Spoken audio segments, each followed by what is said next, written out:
this is called Corporate Calamity. Yes, this is mostly going to be a very negative marathon, because it's supposed to be a big spiteful goodbye to this company.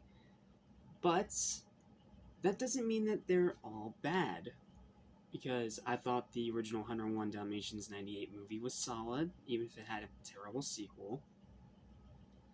And this one in particular is one I didn't even know was a remake until I did further research after watching it. Because I just discovered this movie and the next one we had to talk about back to back at random in my many, many moves. Because this is one of those things where, you move into with a new person, and this new person has their own bunch of movies and they get mixed in with yours. Yeah. To keep it in short terms without trying to make this into anything serious or complicated, I've moved around a lot. So, this is just one of those gems I found in my many moves because, yeah, The Sorcerer's Apprentice. This is a movie where I didn't even know it was any kind of remake. Like, it just seemed like its own unique thing that Disney decided to make. A fun, goofy wizard adventure. Well, imagine my surprise when I found out that it's actually a remake of the Sorcerer's Apprentice animated short from Fantasia. And it has literally nothing to do with it whatsoever outside of one scene. And literally outside of that one scene, this entire movie is its own unique thing.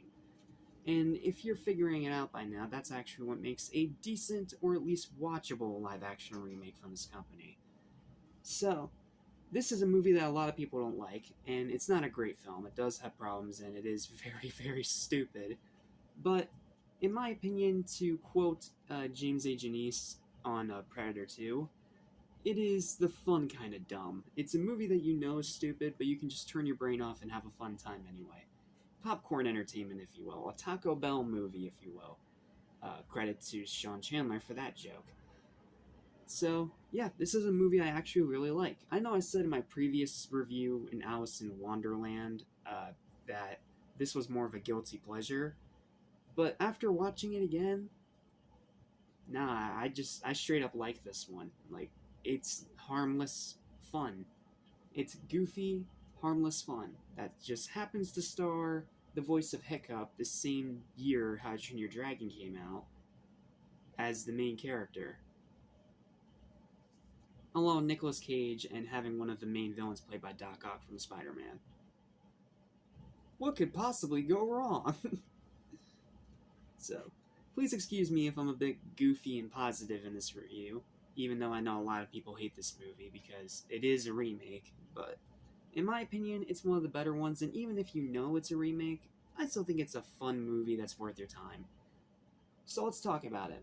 Not a super long review, but still a decent bit to discuss. So, what's up? What's happening? What's going on? Everybody, welcome back to Animation Station, your number station for anything animation, including TV and movies, and a company that's a shell of its former self.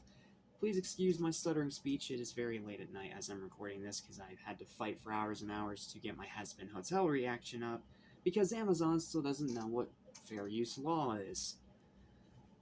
And YouTube's algorithm does not help.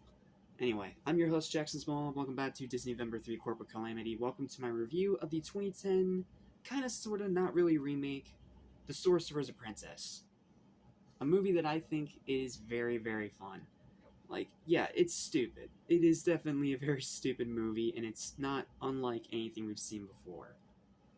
But, I don't know, man. It reminds me a lot of the original Percy Jackson in this regard. That original live-action movie. It just has this charm about it. Like, you can't really explain it. It just has to be felt. And this is a movie that does have charm, despite following cliches, despite knowing all the story beats that are going to happen. Because this is a fantasy film, and fantasy films are getting more and more cliche as the years go on, because it's getting harder and harder to actually be original in that genre, because it feels like, well, everything's been done to death. However, this is a movie that took that basic premise, threw in one remake scene for it using the actual name Sorcerer's Apprentice, and then the rest it just made it up as it went along. And honestly, that just makes it a lot more fun. So, Here's my review. I know I'm gonna get crap for this, but this is my opinion. I hope you enjoy. A positive review for once. I'm more than well aware of how much most hate this one, and I know that I'm more than likely about to get crucified on the internet for this opinion that I am about to share with you. But I'm sorry, regardless of how stupid, cluttered, nonsensical, predictable, and pointless it is, I just always have a fun time whenever I revisit its magical 2010s charm again. Yes, the story is beyond cliche. Like, we have seen this story 1,000 times before, you know. The nobody who turns out to be a skilled somebody in another parallel dimension, or etc., etc., etc. We've seen it before. Villains are flat. Like, the performances do a lot to carry this one because the villains themselves are very mediocre. There's barely any connection to the source material it's adapting from. Like, literally the only way that you would even know that this is a remake of a short from Fantasia is the name and the one scene where they recreate the broomstick scene from the original. And even then, they use it as a joke. So, outside of that, it's literally its own separate thing, which is what I kind of like about it.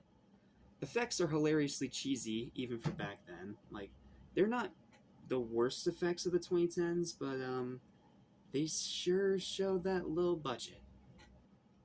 Because I'm pretty sure half their budget went to getting Nicolas Cage. The romance is bland. Like, there's no ifs, ands, or buts. The romance in this movie is so bland. No chemistry whatsoever. Sorry, no offense to the actors, they tried.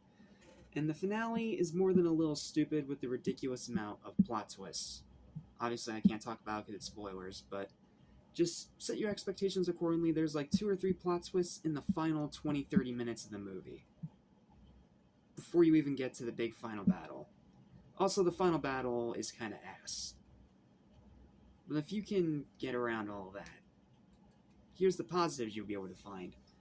The performances are a lot of fun, especially Hickam himself, Jay Baruchel as Dave, and good old Doc Ock Alfred Molina as the secondary antagonist, who just has fun in this role. Just like he did with Doc Ock in Spider-Man 2, he hands this role up. Like, he has so much fun just being this over-the-top, goofy, Saturday morning cartoon villain.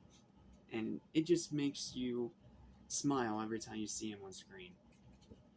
The jokes are hilarious, whether intentional or not. Like, there are moments of this movie that are actually clever and funny, and then there are other times where it's just so stupid that you can't help but laugh anyway. It's that weird counterbalance sort of thing.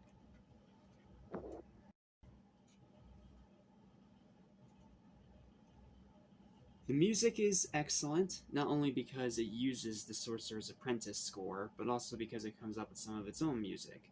And it fits the over-the-top, goofy, quirky, fun, charming tone of the movie itself in more ways than one. I really like the music in this movie, it's really good. The one scene referencing the original is hilarious. It's the funniest scene in the movie. The way that they actually use that broomstick scene, and also stay faithful to it by it going haywire, but they do it in a way that's not just a whole hog ripoff. Like, it's actually funny the way that they twist that around in their own way to not only fit the narrative, but also staying true to the soul of the original in its own strange way. Most of the action is ridiculous in the best ways. I already mentioned the cheesy effects, but some of the cinematography, some of the choreography, like, they just had a lot of fun coming up with the most ridiculous, crazy action sequences they could think of for this kind of premise, and then just went nuts with it. And as a result, me as a viewer has fun with that as well. It's more of a show don't tell kind of film with little to no exposition dumping. Thank you, that's really nice to see. Pacing is fast, but doesn't rush too much. The runtime is solid. It is long, just like most of these remakes, it is longer than its original material, but here it can actually justify that because it's building a whole movie around just one short, and they have to come up with a lot of extra stuff. So, yeah, it's fun. Like, it's dumb, but it's fun. And rewatchability is surprisingly high. Ever since I first discovered this movie in, I want to say, maybe 2017, 2018, somewhere around there, I've just rewatched it a lot.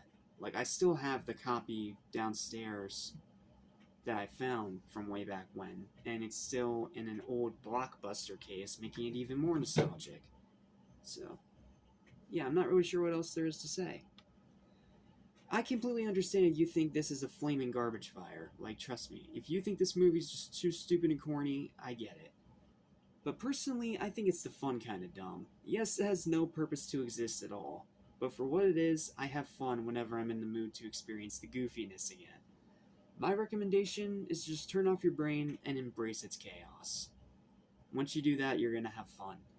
And that is why my final verdict for The Sorcerer's Apprentice 2010 is going to be a 7 out of 10. By far one of the best of the remakes from Disney, and a genuinely entertaining, goofy, fun movie. Check it out if you haven't seen it. It's a fun film for kids, for adults, and for families. It has something for everybody. Check it out if you haven't seen it. Well, that's it. Thank you guys so much for watching, and oh, and I thought this review was going to be controversial. I gotta wait for my next review. My next review is a movie that a lot of people think is just okay, that I personally really, really love. I'm probably going to get even extra crucified by the Disney stands now, so I'll see you guys next time for my controversial hot take but super glowingly positive review of Maleficent. I'm excited for what